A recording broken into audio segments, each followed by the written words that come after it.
مبارک ہو بھائی، حسین اس نالائق کو اپنی فرزندی میں لینے کے لیے تیار ہو گیا ہے۔ داؤد صاحب اب اماں جان کو لیے مسکراتے ہوئے اندر داخل ہوئے تو اس اطلاع پہ سبھی کے چہرے کھل اٹھے۔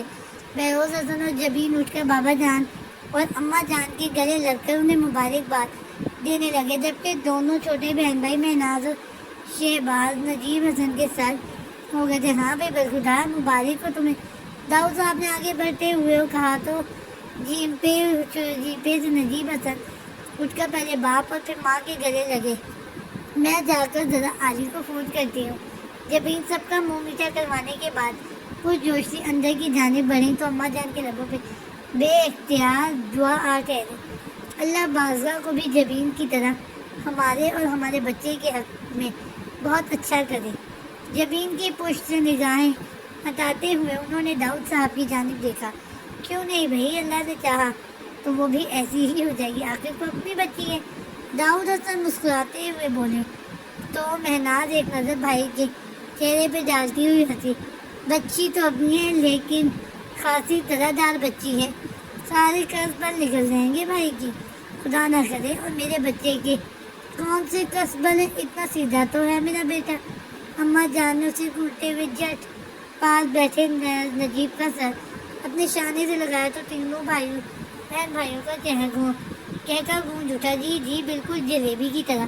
تبھی تو میاں سادے نے چپکے لڑکی بھی پسند کر لی اور کسی کو بتایا تک نہیں۔ بہروز حسن نے ہنستے ہوئے بھائی اور ماں کی طرف دیکھا۔ چپکے کیسے بھائی، بچپن سے تو دیکھی ہوئی ہے، بس اماں اور بابا کو بتا دیا۔ اللہ خیر صلاح، نجیب اپنی مسکراہٹ دباتے ہوئے بولے۔ تبھی جب ان کی کمرے میں دوبارہ واپسی ہوئی تو بہروز حسن نے قصدن ایک ٹھنڈی سانس بھری۔ ہاں بھائی خوش قسمت ہو، ہمیں تو صرف مطلع کر دیا تھا کہ تمہارا رشتہ طے کر دیا ہے۔ دل بیچارے پہ کیا گزری، کسی نے پوچھنے کی زحمت ہی نہیں کی، تو اب پوچھ لیتے ہیں۔ جب یہ مسکراتے ہوئے ساتھ کے پہلو میں جا بیٹھی، دیکھ لیں اماں مجھے اجازت دے رہی ہے۔ انہوں نے شرارت سے ایک نظر بیوی پہ ڈالتے ہوئے اماں جان کی طرف دیکھا۔ ہاں بچے، جیسے اس بیچاری کی تو اجازت درکار ہے تمہیں، پہلے ماں باپ کے کہنے پہ اور دوسری بیوی کے کہنے پہ، وہ اتنے ہی تو سیدھے ہو تم۔ انہوں نے اپنی مسکراہٹ دباتے ہوئے بیٹے کو کہا۔ تو کمرہ ایک بار پھر کہکوں سے گونج اٹھا، جبکہ بہروز حسن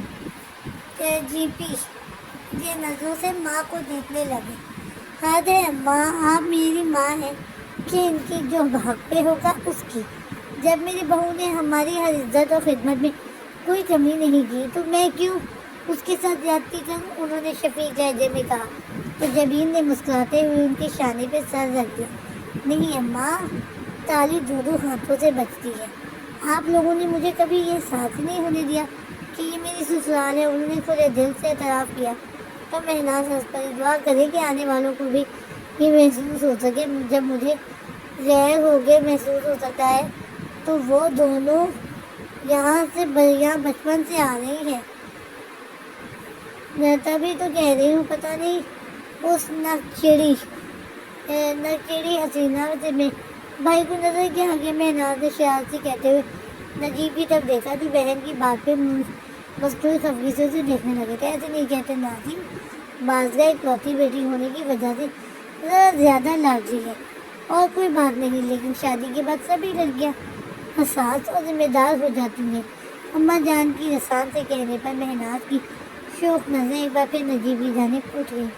اللہ کرے ایسا ہی ہو، نہیں تو نجیب بھائی گئے کام سے۔ کوئی بات نہیں یار، پھر دونوں بھائی مل کے دوسری کر دیں گے۔ بہروز حسن اچانک بولے تو سب بے اختیار ہنس پڑے۔ سب کو اپنی پڑی ہے اور اندھے کو لاٹھی کی پڑی ہے۔ داؤد صاحب نے ہنستے ہوئے ٹکڑا لگایا تو محفل زعفران بن گئی۔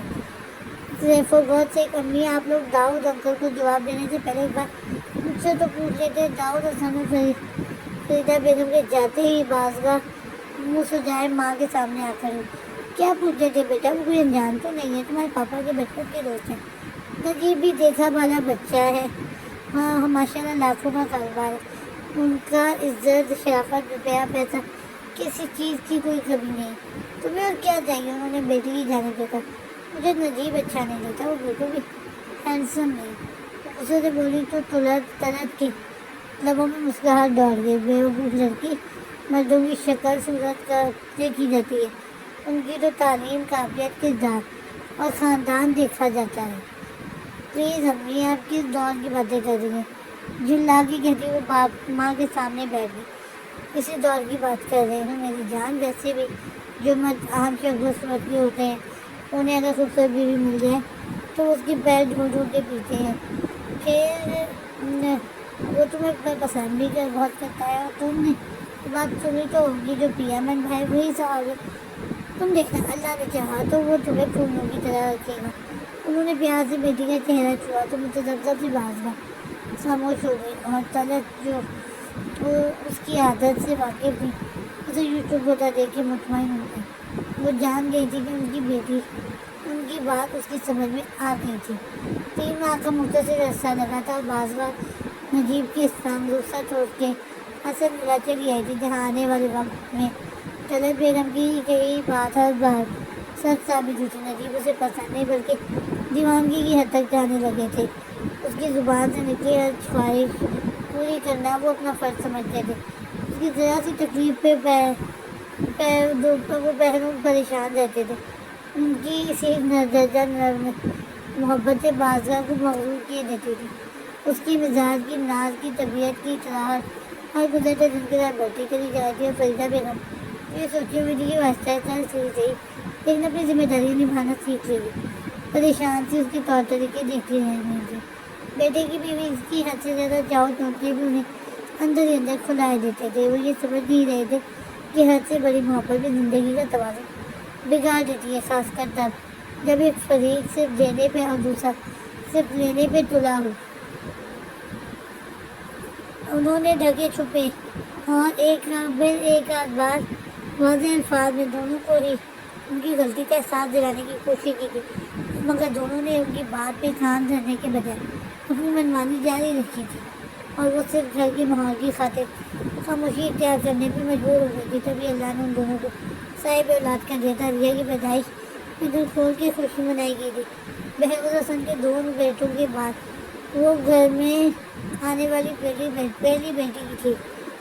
جو اس کی پیدائش میں داؤد صاحب اور فریدہ بیگم سمیت سبھی دلی دل میں سکھ کا ساتھ دیا تھا. ان کا خیال تھا کہ اب بازگاہ اور نجیب کے دونوں کے مزاج میں ذمہ داری اور سوچ میں پختگی در آئے گی.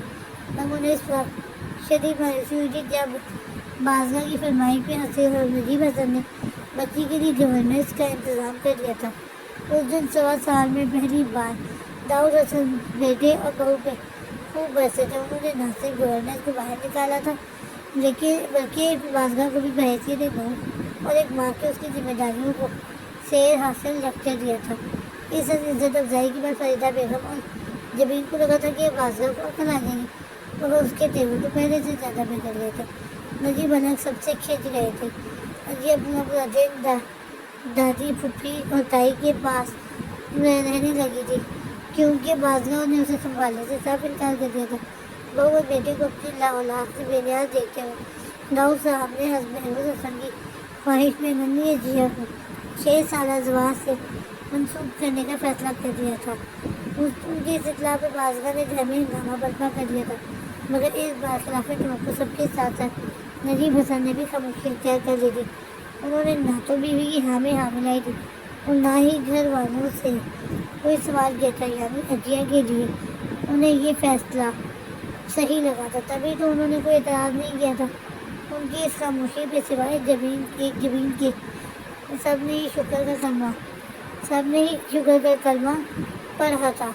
ان کے دل میں بازگاہ کے رویے سے ایک گرہ سی پڑ گئی تھی، مگر چونکہ فیصلہ ان کے شوہر اور داؤد صاحب کا تھا، اسی لیے وہ خاموشی اختیار کرنے پہ مجبور ہو گئی تھی. چند ماہ آگے بنا تھا جب تبھی مہناز کے لیے بہت اچھا رشتہ آیا تھا. داؤد صاحب اور بہروز حسن کے ساتھ ساتھ نجیب حسن نے بھی اس معاملے میں اپنی بھرپور ذمہ داری نبھائی تھی. لڑکا سبھی کو بہت پسند آیا تھا. ہر طرح سے مطمئن ہونے کے بعد انہیں مثبت جواب دے دیا گیا تھا. گھر میں اچانک مرنے کی تیاریاں شروع ہو گئی تھی. فریدہ بیگم نے خاص طور پہ بازگاہ کو کام میں ہاتھ بٹانے کی ہدایت کی تھی، مگر اس کی بدمزاجی تو اسی ہنگامے کے بعد سے اس پہ پہنچ گئی تھی۔ پھر ایک مرتبہ اس کی زبان سے صبح شام اپنے گھر والوں کی شام میں قصیدے سنتی پہ لا کے نجیب حسن نے انہیں ٹوک دیا تھا۔ اس کے بعد تو کمرے میں بازگاہ نے وہ قیامت اٹھائی تھی کہ بیچارے نجیب حسن کے طوطے اڑ گئے تھے، وہ اپنی صفائی دیتے رہ گئے تھے۔ بازگاہ بچی پھینک پھانگ کے ماں کے گھر جا بیٹھی تھی۔ پتہ نہیں کہاں ڈھونڈ دیا ہے آپ لوگوں نے مجھے، اتنا ماں باپ کا غلام شخص میں نے اپنی زندگی میں نہیں دیکھا۔ جو چہکوں پہکوں رونے میں مصروف تھی اور دولت کی سمجھ میں نہیں آ رہا تھا کہ وہ اپنی لاڈلی کو کیسے چپ کرا۔ اچھا چپ تو کرو، میں نجیب کو بھی فون کر کے پوچھتی ہوں۔ انہوں نے اس کا بازو سے ہلاتے ہوئے کہا تو بازگاہ نے غصہ تو ان کا ہاتھ چٹک گیا۔ کوئی ضرورت نہیں ہے، میں اس شخص کی شکل تک نہیں دیکھنا چاہتی۔ اچھا ٹھیک ہے، لیکن اجیا تو اپنے ساتھ لیا تھی، انہیں 6 ماہ کی نواسی کی فکر لاکھ ہو چکی ہوں۔ میرا باپ بھی تو تمہارے بڑے کان بھرے گئے ہیں نا کہ میں کچھ نہیں کرتی۔ اب بیٹھ کے پارے بچی آنسو صاف کرتے جہے خون سے بولی تو طلعت نے تشویش سے اس کی جانب دیکھا۔ اور وہ جو 8 دن بعد فنکشن باہر میں گیا فنکشن، میرا تو مہناز کی شکل دیکھنے کو دل نہیں چاہتا۔